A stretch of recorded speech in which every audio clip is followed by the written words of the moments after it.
If you need fresh ideas for your stale pantry standbys, you've come to the right place.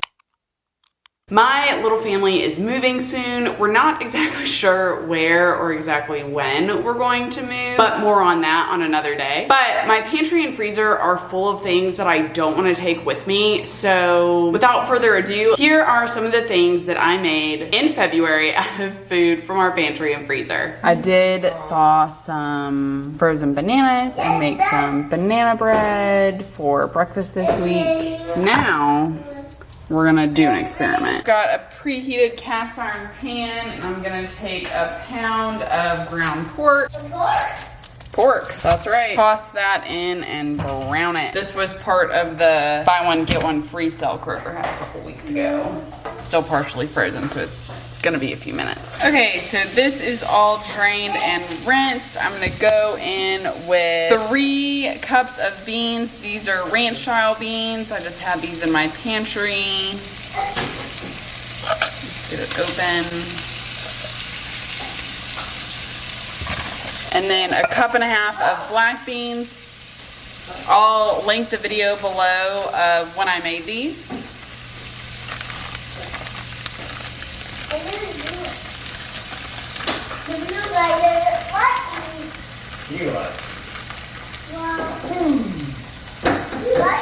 And then 2 cans of tomatoes. This is just regular diced. And then a can of Rotel, so tomatoes and green chilies if you don't have Rotel. I'm gonna mix this up and let it simmer for a little bit and thaw the rest of this chunk of beans. And then we're gonna eat this over rice. I loosely based this ranch style ragu recipe on a recipe from Frugal Fit Mom. I've linked her original video with it in there below. All hers on there is part of her pantry clean out video. I don't have all of those ingredients, but I have similar ones, and so ended up making kind of a Spanish version of that. Here is what it's looking like after simmering for a couple minutes. Y'all, this is delicious. You need to go make it. I didn't add any salt. I didn't add any other ingredients aside from the 3 cans and 1 bag of beans. This is delicious. Eat some. We have this ranch style ragu. All right, I will in just a second. With some rice and corn for color. Dinner tonight, and it didn't cost a thing. At my toddler's request, we also have some water in a bowl. Over the next 2 days, I'm gonna experiment with a new sourdough recipe, and I'm gonna bring you guys along for the ride. To start with, I have a cup and a half of water, lukewarm water, in my mixing bowl with a paddle attachment. Apparently that's important. And to that, I'm going to add 1 cup of sourdough starter. Mine is looking fantastically bubbly today. I just have to show that off. It looks so good. And I have so much of it, so I have to make sourdough. So I've got a cup of starter. And then to that, I'm going to add 3 cups of flour. I'm using just unbleached all-purpose. And I've got a cup and a half, so I'm just gonna add 2 of these. I'm gonna give this a mix and we'll see what we're working with. This is roughly mixed. I'm gonna show you what it looks like. This is going to sit on the countertop covered for 4 hours or until my husband goes to bed, and then he's gonna put it in the fridge until tomorrow. My dough has definitely expanded in its 12 hours overnight. So now I'm gonna add the other 2 cups of flour and 2.5 teaspoons of salt. Now I'm going to give this a mix with my dough hook this time until I've got a smooth dough. So here's my dough. My mixer, which is a Cuisinart, not a KitchenAid, had a little bit of trouble with it, so I ended up having to take chunks out and then put them back in as the flour was incorporated. So I maybe should have stirred the flour in a little bit better before I put that in. But here it is, smooth dough. And I'm going to add it to this oiled glass bowl to rise until it's about doubled, probably 5 hours. So I'll see you then. Got my dough rested. It's got some visible bubbles. I'm gonna half this and then shape it.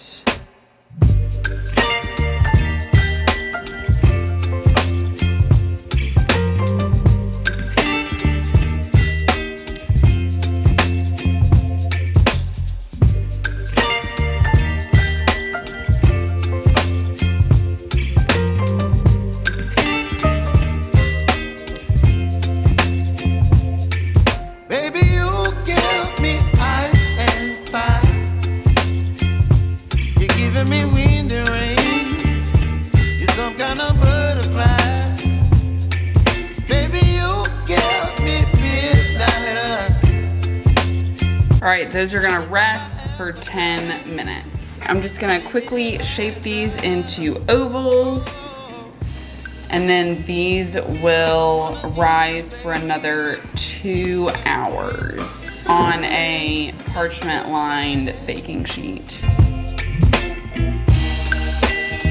Don't wanna overthink it, baby. It's just tweak your body, your mind. Baby, you give me ice and fire. You're giving me wind and rain. You're some kind of butterfly. All right, my bread has been rising for another 2-ish hours. My oven is preheated to 425. I'm going to score these with a bread knife because I don't have a lame, and then I'm gonna throw this into the oven for about 30 minutes. Baby, you give me midnight. You whip up my appetite. Don't leave me here high and dry. Oh, but I don't wanna jinx it, baby. That's not good. All right, let's see what these are looking like in 30 minutes. All right, let's get these guys out of here. They're supposed to be a deep golden brown. The one on the right definitely is. I think I scored the one on the left to, whoop. Throw that around a little bit. I'm gonna cut into these and try it on camera because the smell is amazing. It's 8:30 at night, so I don't feel like getting my tripod, but I'm gonna try this on camera. This is delicious. Recipes down below. Go make it. I'm gonna eat another piece. Tonight for dinner, I just did a quick meal of roasted chicken with some steamed carrots and Brussels sprouts. I pre-marinated the chicken before I had a YouTube channel, and so I don't have that recipe, but this is what I made in my attempt to clean out my fridge and pantry a little bit. Comment below with your favorite pantry staple meal and subscribe for more recipe ideas. Have a great day. I'll see you next time.